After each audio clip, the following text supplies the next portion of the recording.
नमस्कार. जवाहरलाल नेहरू यांनी 17 जून 1961ला सर्व मुख्यमंत्र्यांना उद्देशून एक पत्र लिहिलेलं होतं. त्यात म्हटलं होतं की एखाद्या जातीला गटाला विशेष हक्क बहाल करण्याच्या जुन्या सवयींमधून बाहेर पडणं गरजेचं आहे. जातींवर आधारित आरक्षण किंवा मदत न देता आर्थिक निकषांवरती दिली गेली जावी. मला आरक्षण ठेवणं पटत नाही. मागासवर्गीय समाजांना शिक्षण दिलं पाहिजे. ते सोडून आरक्षण देणं म्हणजे कुबड्या पुरवण्यासारखं आहे. या देशात सुप्त अवस्थेत असलेला बुद्धिमत्तेचा एक महाप्रचंड साठा आहे. फक्त या बुद्धिमत्तेला प्रकट होण्याची संधी दिली गेली पाहिजे. जर आपण धार्मिक आणि जातीय पाळण्यावरती आधारित आरक्षणं ठेवली तर बुद्धिमान आणि लायक लोकांना चिखलात गाडल्यासारखे होईल. म्हणून या आरक्षणाच्या मार्गावरती फक्त मूर्खपणा ठेवलेला नाही तर पूर्णपणे या देशाचा सर्वनाश याच मार्गावरती आहे. ते विधान वर्तमानाला तंतोतंत लागू पडतं. कारण याच आरक्षणाच्या माध्यमानं याच आरक्षणाच्या मार्गावरती समता समानतेचा कुठेतरी विध्वंस ठेवला आहे का, हा सगळ्यात मोठा प्रश्न तुम्हाला पडायला लागतो. फॉलिंग ओव्हर द बॅकवर्ड्स नावाच्या पुस्तकामध्ये अरुण शौरी असं लिहितात की जगातला कुठलाही सत्ताधारी वर्ग हा विज्ञानाशी संबंध ठेवत नाही. कारण विज्ञान हे प्रगतीच्या बाजूने उभं असतं आणि ज्यांना प्रगतीमध्ये रस आहे त्यांना मानवी बनावंच लागतं. पण भारतात मात्र अद्यापही तसं होत नाही. कारण इथं दंगे, मोर्चे, आरक्षण हे सगळे राजकीय प्रश्न होऊ लागतात आणि मग ह्या आरक्षणात वाढायला लागतं. ह्या आरक्षणाचं प्रमाण ज्यावेळी नोकऱ्यांच्या संख्येवरती घाव घालताना दिसतं ना, त्यावेळी हे आरक्षण आणि नोकऱ्या यांच्यामधला संबंध आपल्यासमोर उलगडण्यासाठी उभा आहे. मी आशुतोष पृथ्वीराज निकम, कला वाणिज्य महाविद्यालय वारजे माळवाडी पुण्याचा विद्यार्थी. विषय बोलतोय वाढते आरक्षण आणि घटत्या नोकऱ्या. मग मुळात आरक्षण आणि नोकऱ्या यांचा संबंध काय असेल बरं? जर शासनाच्या आधिपत्याखाली ज्या काही संस्था येतात त्यामध्ये जर नोकर भरती करायची असेल तर त्यासाठी आरक्षण ग्राह्य धरलं जातं. मग आरक्षणाचा नोकऱ्यांचा संबंध काय असावा? तर बाबासाहेब आंबेडकरांनी सांगितलेलं होतं की आरक्षण हे कदापि 50% जास्त जाता कामा नये. परंतु तमिळनाडूमध्ये हेच आरक्षण 69% गेलं. मग याचा परिणाम काय होऊ शकतो? याचा परिणाम साधा सहज होऊ शकतो की आरक्षण जे आर्थिक, सामाजिक किंवा जातीयरित्या मागासलेले आहेत त्यांना आरक्षण दिलं गेलंय. पण याचा परिणाम हा बहुसंख्य लोकांवरती निश्चितपणानं होऊ शकतो. कारण अल्पसंख्याकांसाठी दिलेलं आरक्षण जे बहुसंख्याकांचे कित्येक हक्क डावलायला लागतं ना, त्यामुळे हे वाढते आरक्षण, नोकऱ्या घटत्या होत आहेत त्या बहुसंख्याकांसाठी, हे आमच्या लक्षात यायला लागतं. ही साधी गोष्ट पहिल्यांदा लक्षात घेणं गरजेचं आहे. या विषयाचा विचार केला तर मूळतः या विषयाचे 4 भाग पडतात. पहिला म्हणजे या देशाची न्यायपालिका, दुसरा म्हणजे या देशाचं संविधान, तिसरा म्हणजे हे राज्यकर्ते आणि चौथा म्हणजे जनता. हे एक सर्कल तयार होतं. ते होतं असं की राज्यकर्ते स्वस्वार्थासाठी जनतेला आश्वासन देतात, आव्हान देतात की आम्ही या समाजाला आरक्षण देऊ.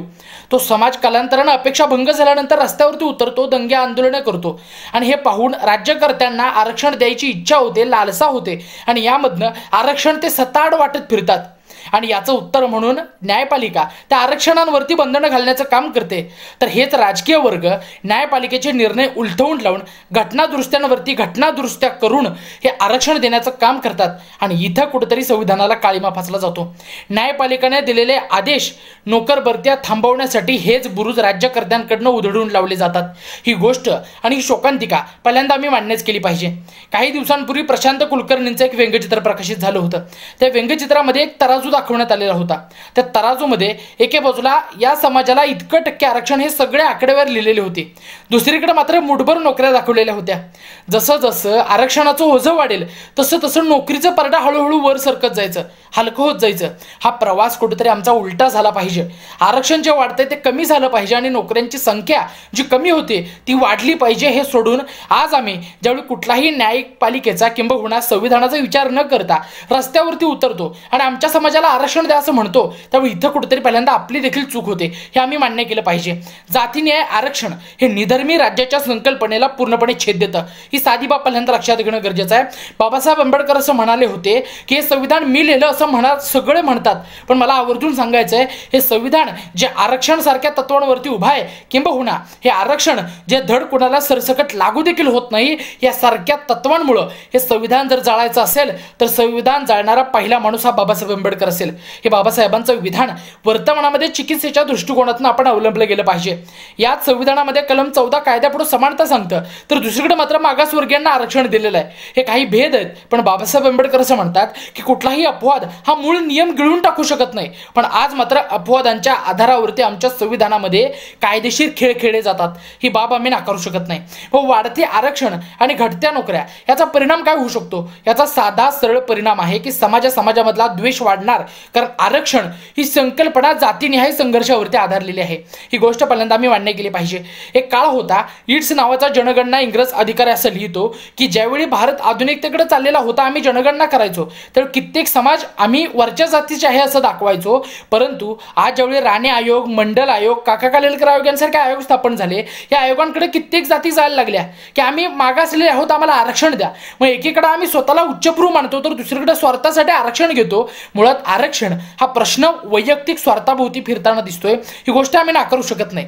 या विषयाचा निष्कर्ष आवर्जून सांगेन, या आरक्षणाला लागू नये कोणाचाही धर्मस्पर्श त्यांनी निस्तनाभूत करून टाकाव्यात. सांस्कृतिक दहशतवादाच्या झुंडी नकाराच्या जळाला कातरून उभं करावं एक नवदालन, ज्या तुबजेल मानवतेचं बीज तरारून. कारण आरक्षण हा एक असा मंच जो खुला असतो सर्वांसाठी, जो टाकतो दान शोषितांच्या पदरामध्ये स्वीकाराचं आणि उचलून धरतो मानवतेच्या ध्वजाबाळा पार. तो ध्वज आपल्या हाती यावा येईल इतका आशावाद. शेवटी वाढत्या आरक्षण आणि घटत्या नोकऱ्यांचा प्रवास हा घटत्या आरक्षण आणि वाढत्या नोकऱ्यांमध्ये होईल. इतकंच. मनपूर्वक धन्यवाद.